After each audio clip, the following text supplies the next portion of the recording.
Instagram teen accounts have automatic protections for what teens see and who can contact them, plus time management tools. And Instagram will continue adding built-in safety features to help create age-appropriate experiences. Learn more about teen accounts and Instagram's ongoing work to protect teens online at instagram.com/teenaccounts.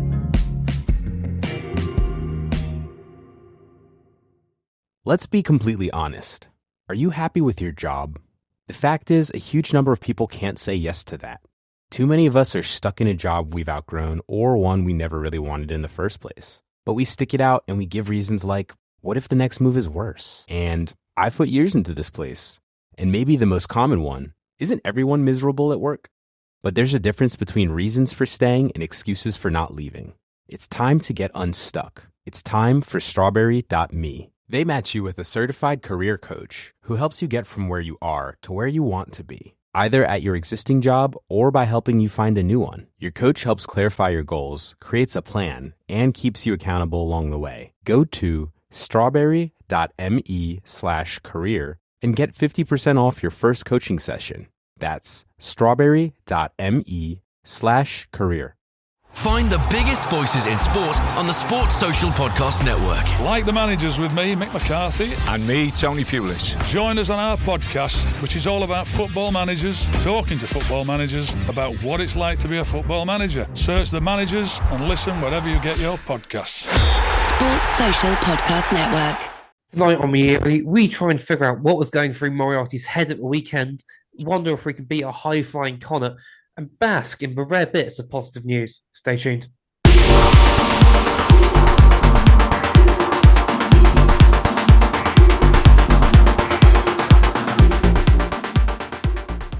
Good evening, ladies and gentlemen. I'm joined by Grant and Josh, as always. How are you doing, boys? All good. Yeah, good, thanks. I was going to say, it's been a fairly positive week on the news front, and I don't see any reason not to dive straight into it. The big piece of news, obviously, is that Ospreys have confirmed that from next season on, well, for next season and maybe onwards, they'll be playing in St Helens, which is really quite nice. And for St Helens, what's the term? Approval has been put to the test and has been put through by the Swansea Council, which is it's excellent to see St Helens get redone and get turned into a proper place to play rugby again. Thoughts, Grant? The supporters club had the heads up there was an announcement coming, and I was massively concerned that we'd have some watered down. We've made it safe. We fixed the electrics, and we're going back in. So to have the announcement we did with the pitch, facilities, being paid for by the council, the Ospreys paying to put in the stand and some of the new facilities and the fan area. It couldn't have asked for any better news right now. All the things that have been hanging over us, that people keep on throwing mud, going, you haven't got a ground. Then, come, was it end of October, we should have a finished ground. Fantastic news. Couldn't have been any better. It's good enough news to get a couple of key quote.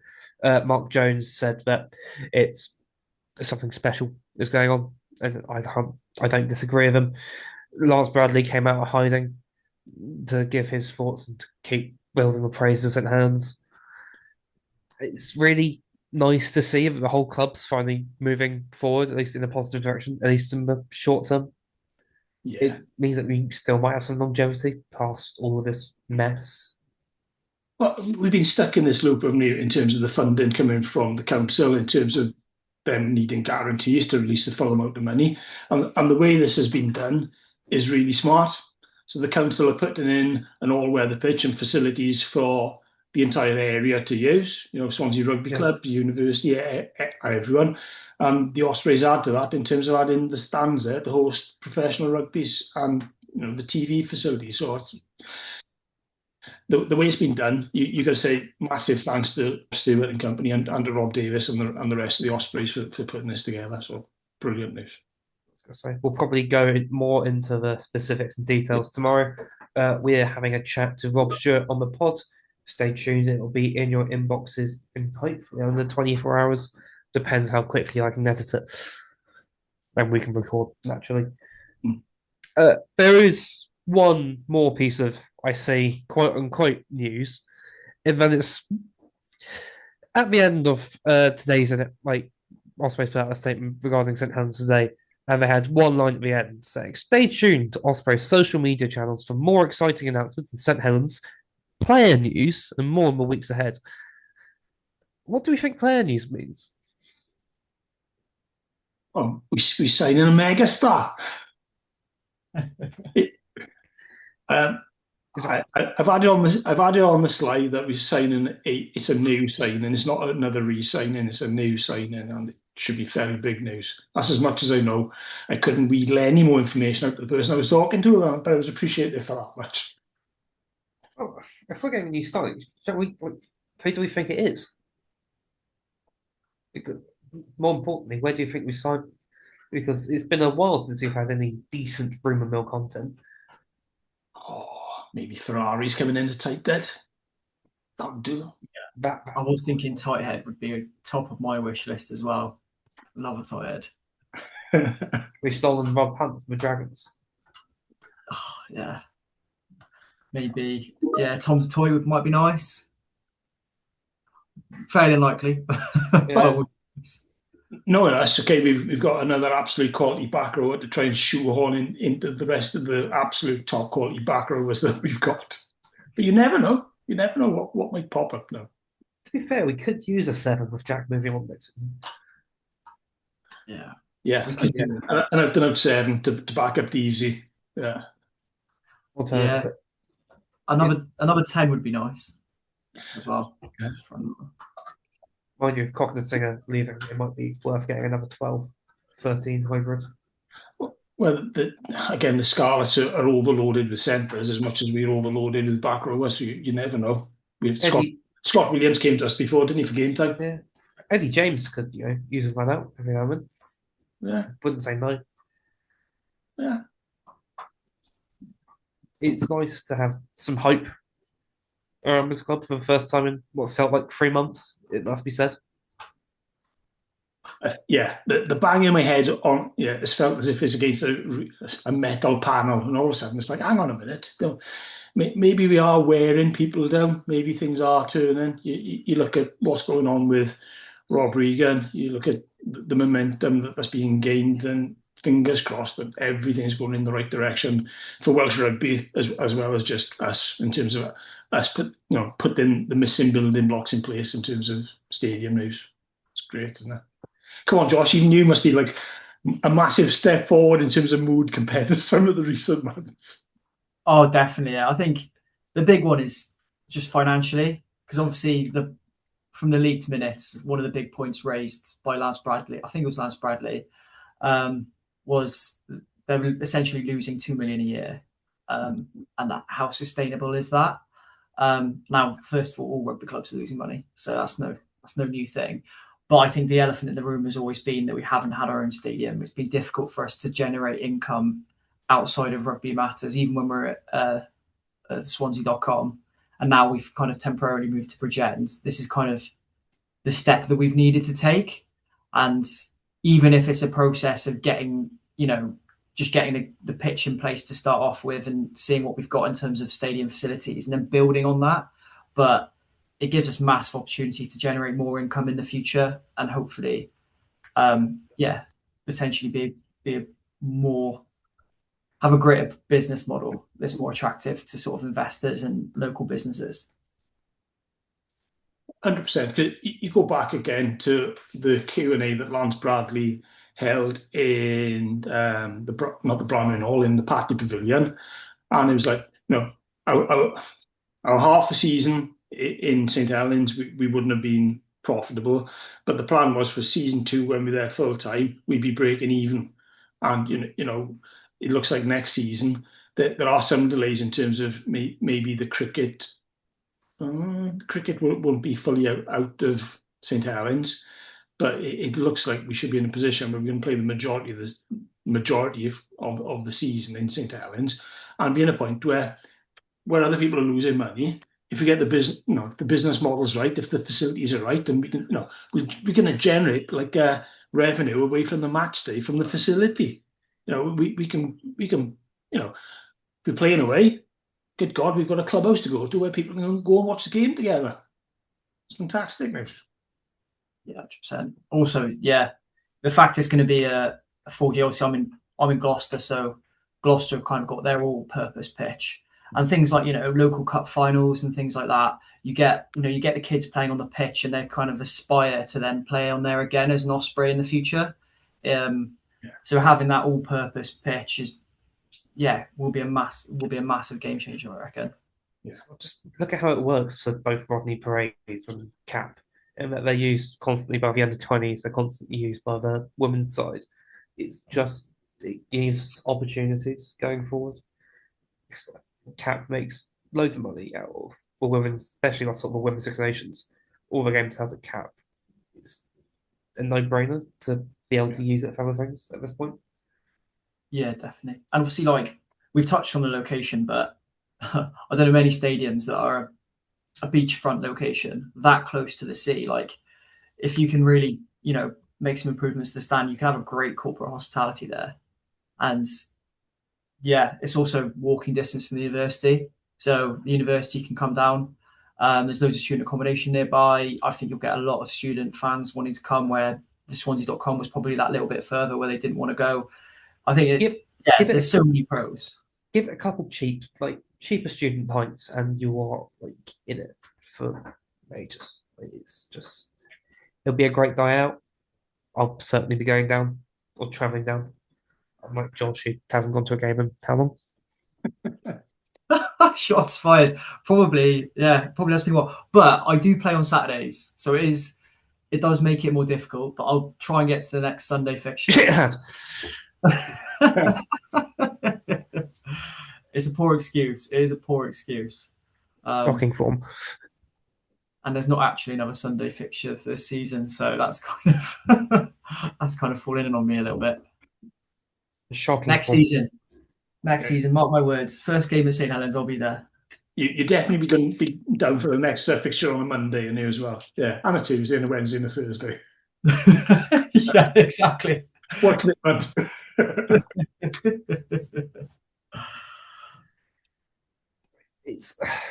There has been lots of good news this week. There's been lots of things to be cheerful about. Unfortunately, that does include the rugby on the pitch. Saturday was pretty dreary, wasn't it, gents? Rugby was not great. We got beat 33-19 by Benneton, who were 31. Yeah, it was frustrating. Was that almost everything we did went wrong. Whether it was defensively, in attack, people who've been clean all season in terms of cards have racked them up in style. And after beating Ulster and the way we played in that game, it just felt really weird in terms of the performance. There's still a lot of goods in it, but oh my God, there was so many bads. It was hard, wasn't it? It was painful, and you just know it. It just seemed inevitable the way the game was going that we were not going to click. Yeah, I personally see it in a more positive light, which is kind of rare for me because usually I will pick up the negatives. But for me, that was a stacked Benetton team. You look at that backline, you got Andy Uren, experienced Premiership player, Umanga similar, Fakatoa ex-All Black. You got Ratave, who's an absolute freak.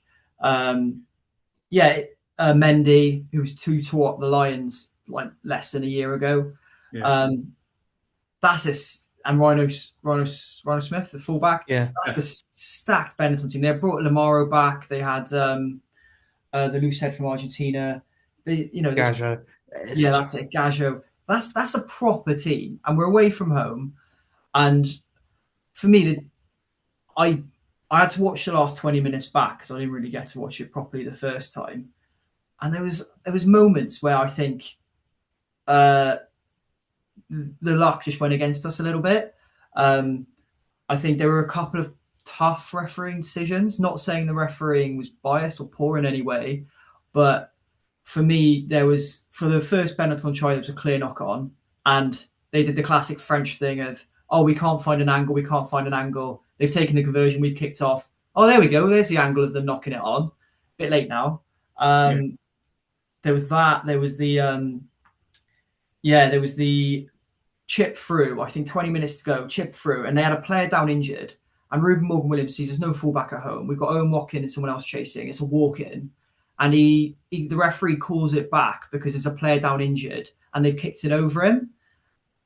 The player down injured was no way going to impact the play. Watkin was going to walk it in, and the referee calls it back for a penalty, and that was a horrendous decision for me. It was nowhere near the play. And then just after that, Lewis Lloyd makes a 50-meter line break and has a 2-on-1 with Lukey Dye, and Dummies tries to offload it, kind of blows it a little bit. That's a 7-pointer. And then we score in the corner.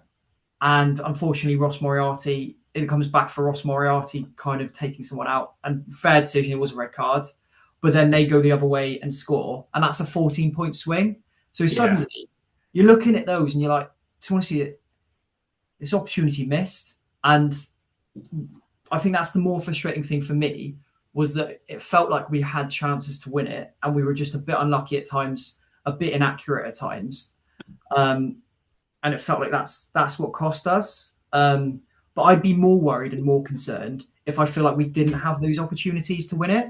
I think, if I just felt like we got blown away by Benetton, then I'd be like, yeah, okay, that's a bit concerning. We're probably not good enough to make top 8. But I felt like we were in the game. It was just, fine margins. I think it was a very frustrating performance. Everything that could have gone wrong sort of did. Yeah. There's a lot of just simple handling errors that we haven't really seen all season. It looked almost rusty in our performance. Massively, yeah. They went around the outside of us fairly regularly, and that's with our defensive centre partnership on the pitch starting as well, isn't it? I know Conbier was dropped in last moment, which can't have helped much because he hasn't had a lot of game time recently. But yeah, it felt really rusty. You would say the more you train, the better you are, the luckier you are. So, after the Ulster performance, it's not. It shouldn't be rushed, should it? But maybe I'm just disrespecting a really talented Benetton team where I was expecting with the backs that they didn't have available to them. Then I thought they'd be weakened, but it didn't look like it, did it? Yeah, I think it probably didn't help that Watkin was obviously in the Welsh squad and didn't get used, because you're not training with Kieran then. So they've only probably just started training together again this week. And obviously they played together for years. So that's no excuse really. But I don't think that helped. From a selection point of view, it'd be interesting to see what you guys think of this. But it looked like we were going to try and play in that expansive style of play. And that was kind of typified by us trying to run it from our own 10 metres from our own line from the kickoff, basically. But then we didn't seem to pick a back line that would be best suited to playing that style of play. For example, we went for Keith at 12, who's brilliant at running north-south, hard lines, probably not the ball player. When we could have maybe gone for a Thok and a Singer, who can carry a bit flatter, be that second ball player, especially when we've got Jack Walsh having to go to 10, who usually is our second ball player. I just thought opportunity missed. Maybe if you're going to play that style of play, do we maybe lean towards Thok and a Singer? Yeah, I'd agree with that, but you pick your team, you should be picking your style to suit what you're putting on the pitch as well, shouldn't you? So, yeah. We did have the direct centre partnership, and we try and run it in the first minute from our own line. We then make another mistake, so within the first 3 minutes, 2 mistakes, and we're 7 points down. Yeah, definitely. I think, you mentioned Combi. I think big fan of his for a start, but he looked rusty. He did look rusty. There was that early, I think the second mistake you might be referencing could be a different one, but they put that kick through and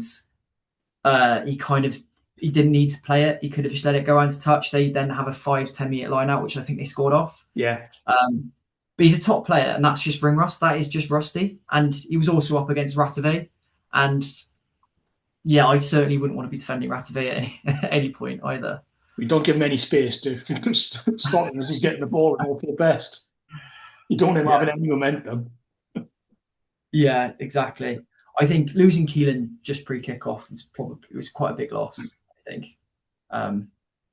But yeah. And it looks like he'll be fit for this weekend. I think he's just got a tight hamstring, and he travelled with it, and it was just precautionary. They just said, no, let's not take the risk. So fingers crossed, Keelan's back the weekend. Yeah, in a way, I'm glad they're looking after him, because he's had a torrid luck with injuries over his career, and with him being all fast twitch, it probably is quite easy to tear a hamstring. So yeah, I'm glad they kind of didn't risk him on that. Yeah. The best. I mean, there were I think, a few bright sparks in the benneton game. Yeah. Lewis Lloyd, mainly. Despite butchering a turn one, he looked up for it. He's really coming into his own. I want to see him start the game, because, he's not the biggest of them, but when you look at the pace and the energy he brings to the game, it's like having an extra player on the pitch. It's like having 16 guys on the pitch. So I'd love to see what he can do from the start of the game. I might be a little bit silly for saying this, but he reminds me a bit of Dan Sheehan, in that you could do a job on the wing. Yeah. It's like having the second winger who can just sort of explode through contact. And he also regularly puts up sort of 30 tackle games for shits and gigs.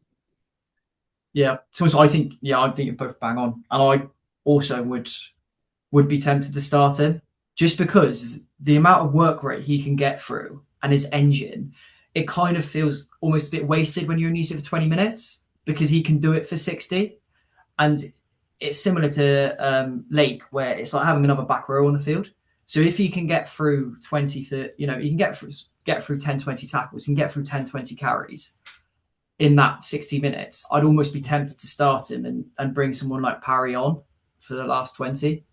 Because I thought he made a great impact when he came on. He was good. He was really good. Great performance. Yeah. The other bright spark I had picked up was Harry Houston, who looked really good in what must be his single-digit appearances. Yeah, but he steps someone in a phone box looking at him. That's because he's really skinny, mind. There's plenty of space in the phone box when he's in there. It was a hell of a step on him, fair play. He was beat the first man every time with ease, didn't he? Yeah. His hands off for the disallowed try were superb. Off the long ball from Rupert Morgan Williams, just throw it back inside to Jack Walsh. Yeah. Just that's just class, quite frankly. Yeah. No, I agree. I thought he did brilliant when he came on. I thought, to be fair, I think our bench did really well. Obviously, there's the elephant in the room of one of the lads who came off the bench. He looked quite sharp, I thought. It's always nice when I think Jack Morgan might be the only player who can consistently get turnovers on his own line. Yeah. Like every single time he's near a ruck on the own line, it feels like he turns it over. I think there's a Andrew Ford highlight reel of him just pull the lines, and about half the clips of him on his own line. It's absurd. Yeah, it's as if he's never been away, isn't it? He's just carried on as if it's just what I do. What a time for him to come back, by the way. Yeah. It's not like It's not like we need any more trouble picking the back row, but with one less spot available now. Yeah, 100%. Yeah. We're going to have a couple of weeks off, won't we? I genuinely think it's such an underrated trait. I think he's a freak. He's genuinely a freak. Like, you used to watch when Warburton, who was world-class flanker, right? When he used to be out, when he used to come back, they used to say it'd take 3 to 4 weeks for him to get back to sort of match fitness. With Jack, he just seems to come back and he's just world-class straight away. Just looks physically up for it. I saw him, he got that turnover, but he also cleared out a ruck. And I was watching about the last 20 minutes and I was thinking, is this the Moriarty clear out when he gets sent off? But no, it was just Jack absolutely wiping out one of the Benneton players. Just full steam straight through him. Yeah, I absolutely love him. Like he's never been away. he's very quickly turning into one of my favourite players of all time. And it's just, he's so good, man. It's like glad we have him back. Yeah. Let's make the most of him while we've got him for the remainder of the season, isn't it? Yeah, I think that's the other nice bonus, because I kind of, when Mark Jones was initially reporting on the injuries, kind of like, we'll be lucky to see him again this year. And I was gutted because I desperately want to see him in Ospreys shirt again. And yeah, the fact he's come back with a good chunk of the season left in the business end, it's a hell of a boost. It might give us a look at what we need at this point, which is all we can really ask for. We're at the point in the pods, I feel, where if you're enjoying what you're listening to, feel free to like and subscribe. We'll have I'd say exclusive interview with Rob Stewart tomorrow, where unlike Garton, and we'll be pretty up for it.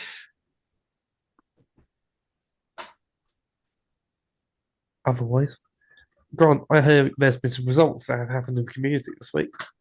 One moment. I'm not even going to say it. I'm just going to share my screen and just ramble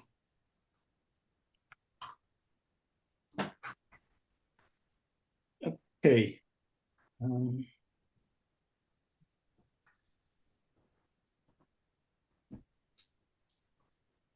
Right, community results.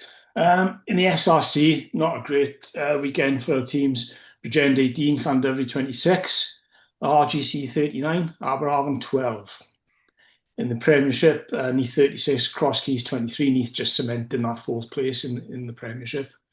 Championship East, Bridgend Athletic 17, Treorchy 20. Championship West, Aberystwyth 21, Gleneath, good away win 36. Ammerford 60, Gowden 15.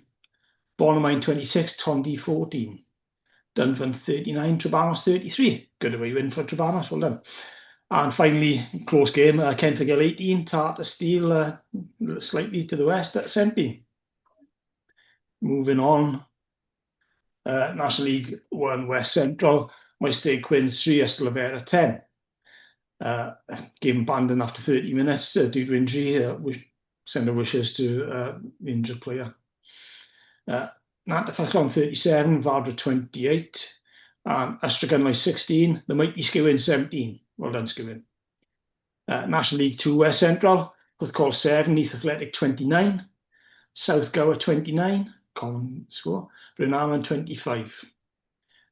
League 3 West Central, Baglan 15, Ricos 63, Carmarthen 42, Nantamol 25, Maesteg Celtic 18, Brincourt 25. Sem Sisters Resolven 7, Resolven running up 32-22 winners there. And finally, Tonmar 20, just over the hill and around the corner, Torna 12. Finally, I think this is the final page. I might need to come back on that. League 4 West Central, Bridgend Sports 28, Gleis 26, Cem Cribber 27, Cwngos 0, Crynant 13, Crynant 15, Britain Ferry 13. League 5 West Central, Achwen 13, Taiwach 52, Cwmgrach 37, Bannon 28, Cwmllynbech 26, Pontrhydyfen 53. Big score there. And finally, Narrowin, Dunfant Athletic winning 16-15 at home against Cwmtwch. And finally, League 1 West, St Clair's 29, Wenarwyth 22, and Swansea Uplands 34, Hendy 22. There's the end of the results. Nice. One result to maybe add to that is our reporter on the ground, Daff, is reported that now I'll probably butcher this pronunciation. White Pants? E-Pants? School? It's Y and then P-A-N-T. A pant. Our Pants. There we go. Our Pants won Roslyn Park. Their under 14 team won Roslyn Park, and a Welsh school hasn't done that since Bryn Teg, who had Ollie Olds, Haberfield, and Matthew Morgan. Which is I've seen Matthew Morgan play sevens when he was 17. I've never seen anything like it. Oh my God.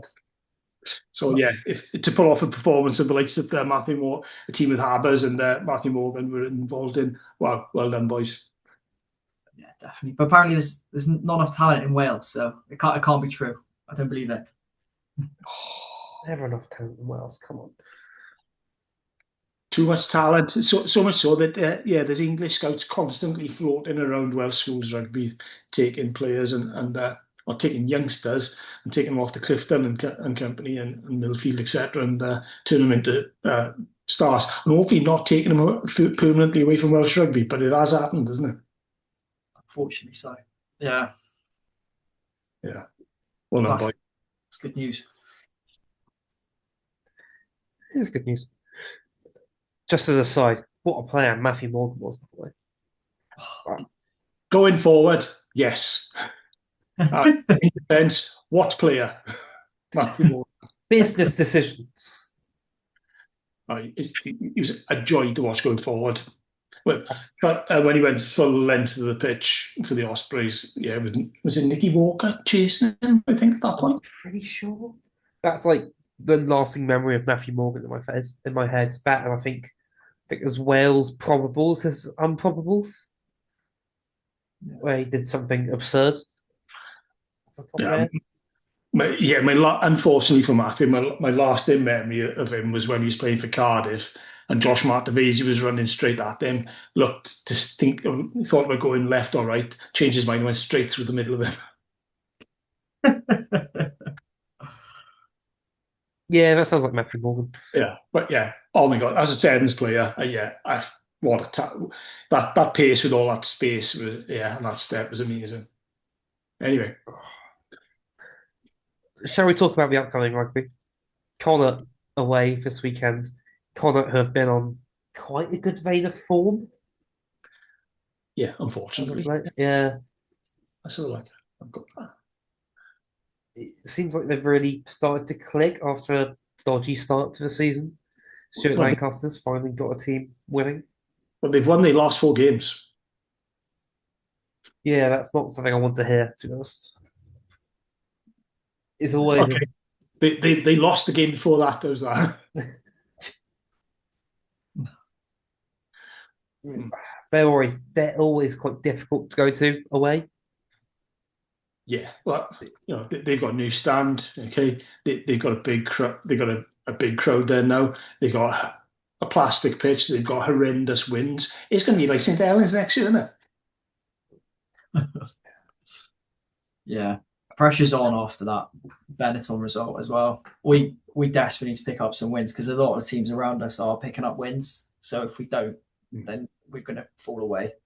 We need to pick up some like 20 points, don't we, from our remaining games? So basically, don't have a chance realistically. Yeah, this weekend is make or break in terms of the league, isn't it? It's as simple as that. We lose this, we're not going to make top 8 probably. Yeah. It's a big game coming up. Hopefully, we can put some pressure on. It is quite a weird kickoff time, 2:15, which odd in itself. I think we're playing to our hands. I've not seen Connacht away. Only scares me if it's dark at night. Yeah, more so anyway. Yeah, like it feels more ominous that way. But Saturday afternoon, I'm just not as intimidated, per se.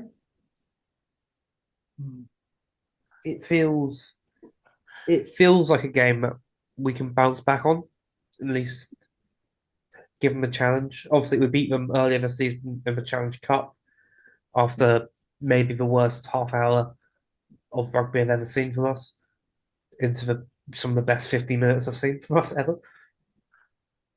Do we think we can do it again? Well, I don't want to see the half hour again, Lloyd. The team we've got, okay, when we play well and when everything clicks, okay, we can compete. We can really compete, can we? There's no reason why we can't beat mid-table people if mid-table teams if we're on form. Just going to hope we can recover a little bit of form after last weekend. Or I don't think it's like I really don't think there was just a couple of unlucky moments that lost us the game. I think they were just the host of mistakes. There's a lot to fix to get us to be in where we know we've been in the past this season. Tough game, real tough game for the boys. Yeah. After looking through that Benetton game again, I'm quietly confident in that I think our scrum is getting to the point again where it's just melting teams of fun, which is really nice to see. And if you have that sort of platform, you can do a lot. Not many boys are carrying injuries anymore. I think the two notable exclusions from many of our squads are probably Ross Moriarty, because he's suspended. I don't know if that's been confirmed anywhere, but I imagine he is. And Reece Davis, who's out. But we've still got what? James Fender, Hugh Sutton, Ryan Smith, the Locks, which I'm quite happy with. And Ratty is hybrid as well. Yeah. Because at some point, okay, we could play a really dynamic back row rather than going for the big look that we've gone for recently quite a lot. So I was gonna say, I'm excited to see a back row of both Deves and Jack in it. Just two players you don't ever want to see on a rugby pitch individually, yet alone at the same time.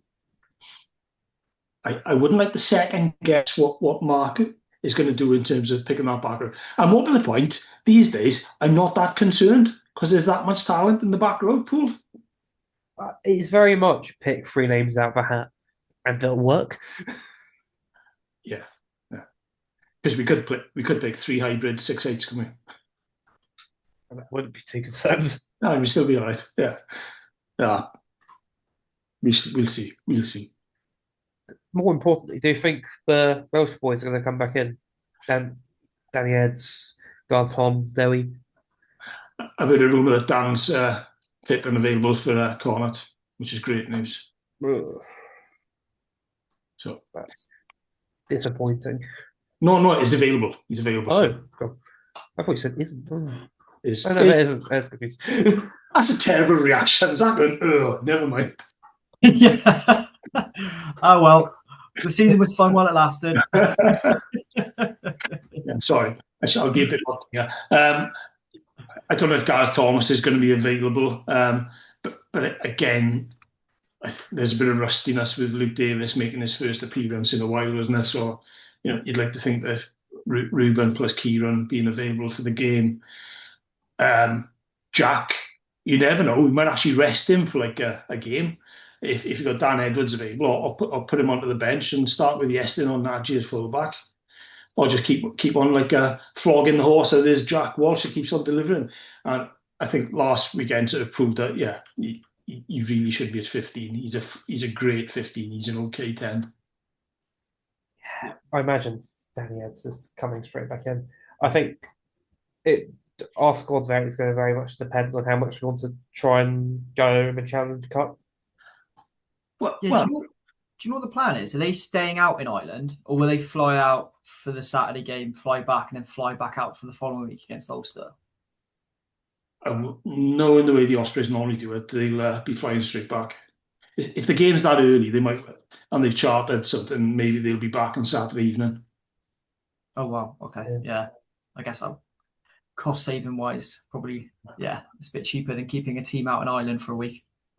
Yeah, and try and herd the cats who are finding golf courses and Irish pubs. Yeah, exactly.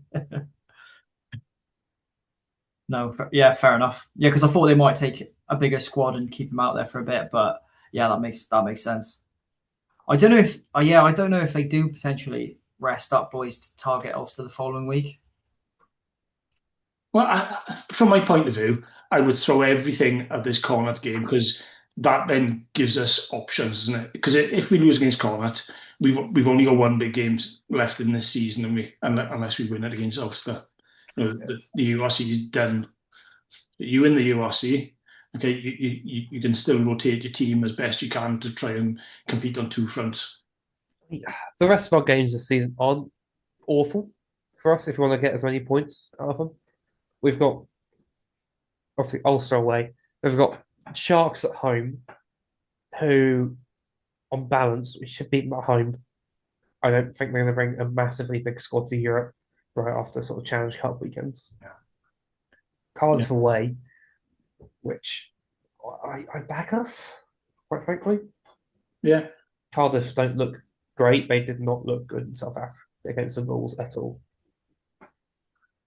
It's a place you don't want to take a weekend side, isn't it? South Africa. Yeah, It's only going to go one way. It wasn't a massively weakened side for them, let's be honest. We've then got Scarlets at home, which we should be looking at 5 points. And then the big ones, Leinster away, last game of the season, which no clue what's going on there, but it's going to be a very Leinster are going to, they're not top of the table, are they? So they drop in. I've never seen Leinster looking like third, fourth place team in our league, so maybe fifth if they're not careful. So I think they're going to want a home draw, and they're going to pull out every single thing they can do to make sure they get the best draw they can for the playoffs. Yeah, we might be getting lots of things thrown at us, maybe being running with Ryan. It feels like if we can get a win versus Connacht, we still have a good chance of going, at least pushing for top 8. Yeah, it's potential 10-pointer, as Josh said. Yeah, I think it's more. The current top 8 is Glasgow, Stormers, Ulster, Leinster, Cardiff, Munster, the Lions, and the Bulls. Do you see any of them dropping out? Cardiff have got a challenge, haven't they, when you look at their running to pick up points. Yeah, big time. So again, Cardiff Ospreys is a massive game again, isn't it? Yeah, we're only 6 points off top 8, but we need to start picking up some wins. We need to start picking up some bonus points in games we don't win as well. It'd be helpful. Yeah, I was a surprising stat that. Sorry, disappointing stat. I don't know which put it, but we scored 3 tries 6 times. Oh, that's painful. Yeah, that would see us in top 8 just in terms of losing bonus points. Go.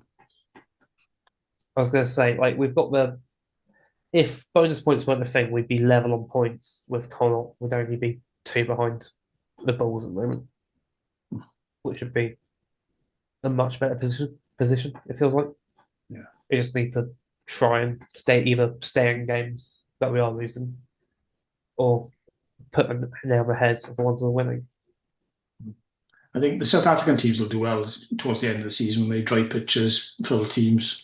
Yeah, at home. So, what we're relying on overtaking Connacht and Cardiff. Munster could drop out still. Munster don't look great, but we'll see. Shall we have a go at picking the team? Yeah. Yes. Loose head.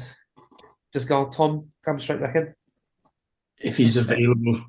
Yeah. Yes. Like Steph Thomas was quite good on the weekend. Surprisingly good. Great performance. But that's such a backhanded compliment. Most improved player. Yeah. Well, he looks like he's built for scrummaging. He doesn't always perform like he's built for scrummaging, but I thought he did really well on the weekend. But still, if his cousin's fit, his cousin starts. Yeah, agreed. We're giving Dewi another week off. I'd start Lou Lloyd, put Dewi on the bench. That'd be what I'd do. I'd be inclined to agree with you. Dewi off the bench always looks like a menace. Yeah. Then what? Tommy Mofer, tight head? Every time. Yeah. In the fixture, a couple months ago, we really got under the Connacht scrum. Be nice to do it again. Yeah. Oh yeah, that game's I've got flashbacks of that game now. Yes, I remember what we did to the scrum. Yes. That second half Bruce Henry performance. Glorious. Locks, staying with James Fender and James Rice-Smith. Yeah. Agreed. It just works. Lovely balance to it. Back row. Shall we Jack- pick some names out of a hat? Jack Morgan. let Jack start the game there. +2. Any two.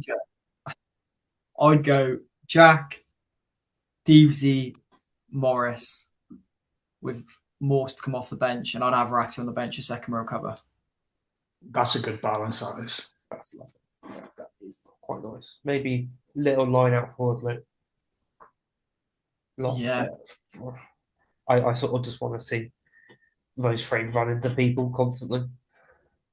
High energy, that's for sure. Halfbacks, Harley and Danny Eds. Yeah. Straight back in. Yeah. The centres. Big one now. Keith did get 2 tries at the weekend, but looks a bit. Watkins looks quite rusty, it must be said. I'd go same centre partnership and try and get them playing some good rugby before the knockout Challenge Cup game and get them playing together again. That's what I'd do. And then back 3. Do we rest Jack Walsh a bit? I think it's a big question. So I think the postman, Kieran, the left and right. Is it sticking with Justin, or is it? Has Jack missed the game? I think he missed 1. He's not at the top of the URC's minute stats. Blame me. But I think he's only missed 1. I think he came off the bench against Munster at home. I haven't got that level of detail or memory these days, Saka. Yeah, you think Keelan will be straight back in. It's a great surface for him to be performing on, and that Dan Cassendi is back to his. Again, he's causing chaos in terms of restarts. I'd rather we weren't restarting in the first place, as we come back on talking myself out of that.